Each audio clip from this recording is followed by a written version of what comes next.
Alrighty, so today we're going to talk about the LA Galaxy in the Moving Forward series episode, and what a crazy and turbulent year it's been for the LA Galaxy. I mean, started with the fans and the supporter group protesting and boycotting because Chris Klein is still the president of the team, and then eventually they did get their wish with Chris Klein being fired in June, and they basically returned to the stands, only for Chris Klein to maybe put a curse on this team because that's when they suffer some of the worst injury luck as possible. Guys was dropping down left and right. And then they had a relatively good run in the second half of the season, and then they eventually fall short because the defense basically collapsed in the last month or so, and that they fall short of making the playoffs if they got eliminated just a couple of days ago. But that being said, they did finish this season. Well, actually, currently they have a record of 8, 11, and 13. There's still 2 games left in the LA Galaxy season, and they currently have 35 points.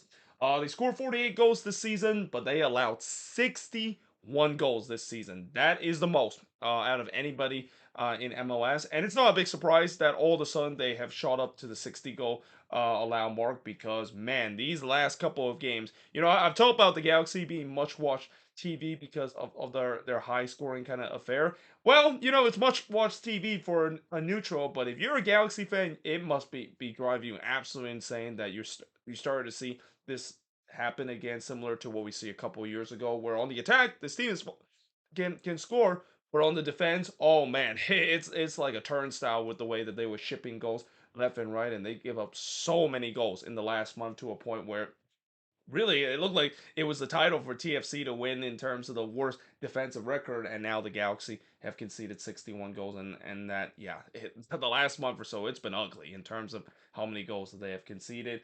And as a result, their goal differential, which at one point it was around the positive mark, it has definitely took a hit to now being at minus 13, and they're currently 13th in the Western Conference. Now, in terms of the head coach, it's Greg Vanney since 2021, and the GM is also Greg Vanney. So remember, Chris Klein no longer is the president of this team and serve as the GM of this team. So once he got fired, Greg Vanney basically took that spot. But there is a question of whether or not if he is going to still be there next year, and especially being the head coach of this team. And we'll get to that when we talk about the moving forward part of this episode.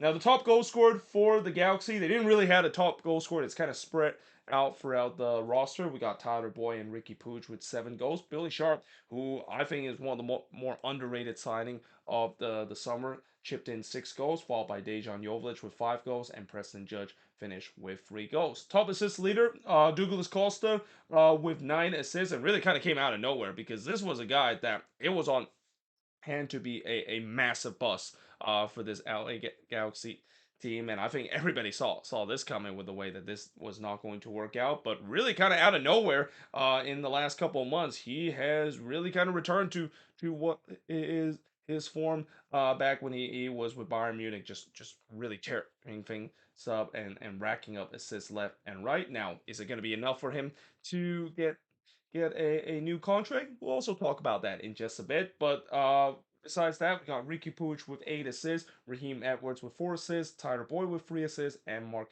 Delgado finished with 3 assists to round up the top 5 assist leader. Now, looking at the last 5 seasons for the Galaxy, it's been kind of up and down when you look at the last 5 seasons. I mean, this season they finished in 13 with an 8, 11, and 13 record. Well, currently they're 8, 11, and 13. They'll depending on the last 2 games, they could get a little higher in the standings, but they're not going to get as high as 10th place. That's what we know. They have 35 points. In 2022, they did finish fourth last season, make the playoffs with a 14, 8, and 12 record and finish with 50 points, but we all know what happened that in the last year's playoff where their run came to an end against the eventual MLS Cup champions LAFC. 2021, they miss out on the playoffs on the final day of the season, and that was just probably one of the most frustrating and one of the most painful seasons for the Galaxy because they were above the red line pretty much for the entire season, and they missed out on the final day, finishing 8th place, 13, 9, and 12 with 48 points. And I would also like to say that that's kind of classic LA Galaxy season where, they have had a lot of painful decision day kind of games that gone against them, and that was just kind of the latest chapter of that in 2021. Now in 2020, they finished in 10th place with 6-4-12 record and finished with 22 points. Keep in mind that was the COVID shortened season, but yeah, that was not a great season for the Galaxy. And then before that, in 2019, they finished in 5th place with a 16-3-15 record and finished with 51 points. But just like 2022, their playoff ended in the hands of their intercity rival LAFC. So judging by the pattern, the fact that the Galaxy can only be good on even sort of year, maybe 2024 seems to be a good season incoming for this Galaxy team. I mean, who knows if that's the pattern that they'll continue. But in terms of average attendance, 24,442. That's good for seven in the league. And what's crazy is that we know about the whole boycott that was going on. Even with the boycott that was going on, it was really mostly just the supporter group that was boycotting. So, just the general public, they weren't really boycotting. They were still showing up at games, which is why that, while the supporter section was empty, the general section was still filled with fans, and they still would get like 22,000 or so inside the stadiums. Now, obviously, it improved as the season goes along once Chris Klein was fire and that the supporter group comes back. But yeah, for those that think that the attendance might took a big hit because of the boycott, not really. I mean, 24,442. That's actually an increase from last season. So they actually had a higher attendance this season compared to last year. Despite the boycott that was going on, though, you could also say that once Chris Klein was no longer with this team, that's when you start to see the fans comes back, and that the Health Sports Park at times were averaging at least 25,000 plus, and was kind of started to raise the attendance a little bit compared to the beginning of the season. Now, in terms of the MVP of the Galaxy, I mean, this is not a hard choice. I mean, it's got to be Ricky Booge. I mean, he is probably one of the best player in the league. He basically is started to he's not really a natural number 10, but he kind of plays like a number 10 with the way that he's pulling the string, and that I feel like this is probably the best season that he just got even better than when they got him last season, and it's been pretty much advertised of what Ricky Puig has been. I mean, he did not become a graduate of La Masia and be bad for no reason. I mean, he has really been motivated this season to a point where he said before that he is thinking about going back to Europe, and that if he keep playing at this rate, you better believe there's going to be a lot of club in Europe that is going to be knocking on the door of the LA Galaxy and looking to try to get Ricky Puig off their hands.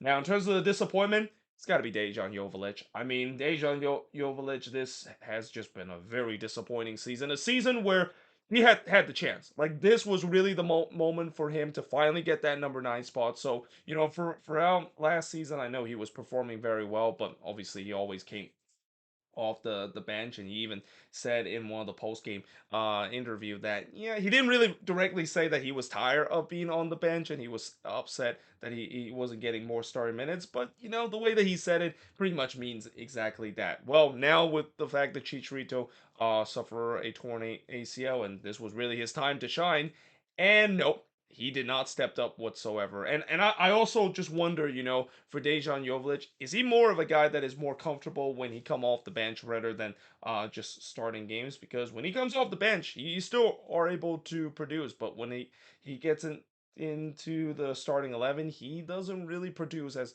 the rate that you hope he is. So again, I guess maybe his career can live as a super sub kind of role, even though he doesn't want to be that. But yeah, this season, he had the chance to get himself in the start the 11. Like, it got so bad, the fact that the Galaxy had to look for another number 9, and that number 9 is Billy Sharp. That turns out it's out to be a huge hit, though there's a question whether or not if he's gonna sign a new contract for the Galaxy for next season.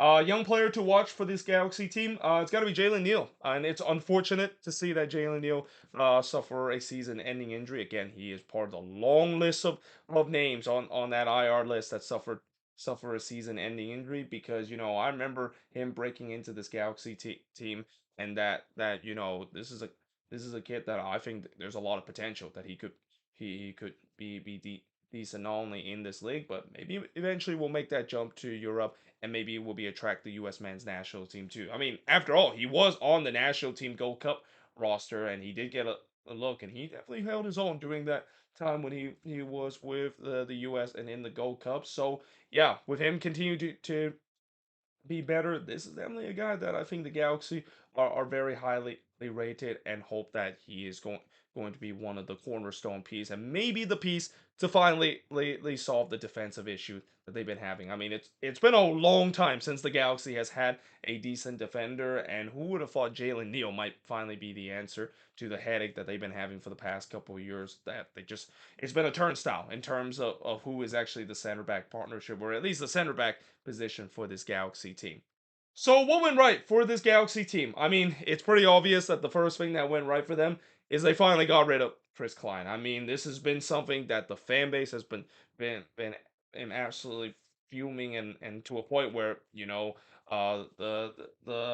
fans and even the supporter groups started to boycott because of this, and they finally got their wish in June. And it's no surprise that as soon as they got rid of Chris Klein, they started to perform much better. I mean, you can see it feels like that was kind of a dark cloud that was lingering in the teams when he was still in charge, and that as soon as he's gone, it feels like that dark cloud has finally removed, and they started to perform at a rate where there was at a point of the season between him leaving and to the point of I think around August where they only lost once ever since Chris Klein has been fired. They went on a really long unbeaten streak at one point, so that just shows you the fact that yeah, it feels like maybe Chris Klein was really one of the biggest issue of this team and just kind of act as a distraction of this whole boycott thing is the reason why the Galaxy got off to such a terrible start to the season. And then I also mentioned that this might be the most entertaining team to watch in this last month. I mean, it was crazy of how many of their games ended like 3-3 or 4-3, or even the last game where it ended the 5-2. I mean, the scoreline in that game against Minnesota was kind of deceiving because when you look at the chances that was made, they made a lot of chances in that game, and Dane Sinclair stepped up big at least for the Loons to at least keep the Galaxy off the board for a while. And but yeah, I mean, Galaxy game are kind of must watch TV as I mentioned for the last month. And then finally, the other thing that went right is Ricky Pooch. Again, he is just an absolute stud. He is living up to his talent. I would not be surprised that he is going to get a lot of offer in Europe, and especially I won't be surprised if Barcelona wants to get him back because I know a lot of people label Ricky Pooch as a La Masia flop. I mean, now that he has a chance to come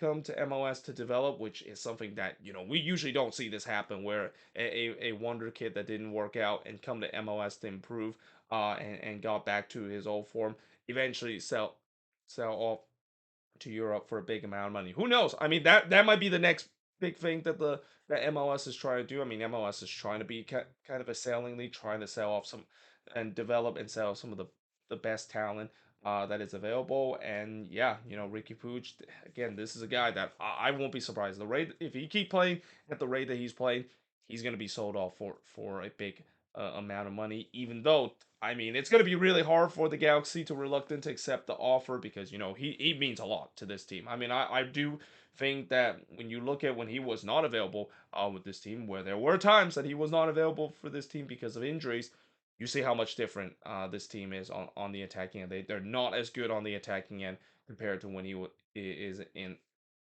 this team. So what went wrong for this team? Obviously, the injuries and the long list of it. I mean, it started with Chicharito going down with an injury, and then we saw I think one of their fullback Calgary also went out with a torn ACL, and then one of their other important player Gaston Brookman, he's also out for a torn ACL. Just they were just absolutely cursed in terms of the injury luck. Just so many of their key contributor on this team gone because of injuries. And because of that, the fact that they kind of had to scramble in the summer transfer window, signing some players and kind of signing some makeshift kind of player. I mean, on the attacking end, it still worked out, but not on the defensive end. Man, on the defensive end, it still sucked. Like I think, as I mentioned, this feels like it's like annual tradition for me whenever I do a moving forward series about the Galaxy, where I talk about the defense being suck, and it still is. And again, I feel like this time the defense sucks mainly because we talk about some of the big injuries that they lost Gaston Brookman probably is a huge one. I mean, he really provide the coverage of that defense. And losing him, you can see that it definitely left a huge void to a point where they just didn't find a good replacement for him, and the defense was just getting absolutely exposed because of it. But that being said, despite the defense that is still sucks, the goalkeeping also was bad. I mean, Jonathan Bond, this was a huge regression of a year. I mean, there I will say that when I look at his performance, I don't think he performed as bad as some people have said, but he's definitely regressed this season with some of the goals that he have conceded. I mean, he wasn't able to be that guy last season, bailing this bad back line out left and right, and that because of that, it's no surprise why the Galaxy have conceded so many goals this season. And now there's a question about his future, the fact that is he going to be the guy that could be the goalkeeper for this team, because right now, if he's not the guy, then maybe Jonathan Kinsman is that guy. But even then, with the limited minutes that Jonathan Kinsman's got, he is not really. He looked like a guy that could be a starting caliber MLS goalkeeper too. So there could be a question about that in terms of is goalkeeping maybe one area that they might look in the off season. Speaking of the off season, moving forward in this all off season, the big question now is that do they decide to keep their two DP Chicharito and Costa? Well, two of the three DP that is Chicharito or Costa, or do they get rid of both? Because for Chicharito, I think his time with the Galaxy is going to come to an end. I mean, I hate to say that his career for the Galaxy ended with him suffering that torn ACL, but the way that his contract is ending this season, I don't think they're going to sign him back, especially for a guy that is hitting in the 30s, coming back from a torn ACL injury. That's just that I don't think they're going to decide to keep him just because he's still a fan favorite in that Galaxy team, but I think they might move on from him. And also, for Chicharito, I also wonder whether if he's going to think about retirement. And I know it sucks to see a player like Chicharito uh, to retire because of injury, but yeah, I mean he's getting up to that age to a point where when you come back from a torn ACL, it is really hard to come back and to be like your old self. And then Douglas Costa, I mean that I think Douglas Costa one is going to be even a tougher decision than the Chicharito one, because I think the Chicharito one they'll probably move on from him. But what about Douglas Costa, especially with the way that he really turns it up in the latter part of the season? I wonder how much is that due to the allegation that he had with the unpaid child support, and how that he kind of really need to stay with the Galaxy, because if he decided to go back to Brazil, he would be in serious trouble. Question is, do they decide to cut him and let him deal with that, or the fact that with how he played very well during the latter part of the season, is that maybe something that they looked and say, well, he may be not be a huge bust as what we thought, and maybe we'll give him a new contract. Either way, it should be interesting to see whether or not if they decide to keep both of the player. I mean, I'm assuming they're not gonna keep both. They're not gonna keep both of the players. I'm assuming one of them has to go, but there could be a case where both could be go, and if both does decide to go, that does open two DP spot, which for a team that have always been slammed on the DP spot like the LA Galaxy, it's gonna be interesting to see what they're gonna spend. And as much as I know people will say that they're gonna spend on a number 9 or on a winger to replace both of those guys, what about a DP defender? And I know this sounds crazy to say, because as I mentioned before, when you sign a player, defender on a DP contract, you better hope that he's one of the best defender in the league, because that is kind of a cardinal sins and an unwritten rule that you should not sign a defender on a designated player contract. But because of how bad their defense has been, they maybe even think about going for a DP defender, or the fact that maybe they think that it's going to be better once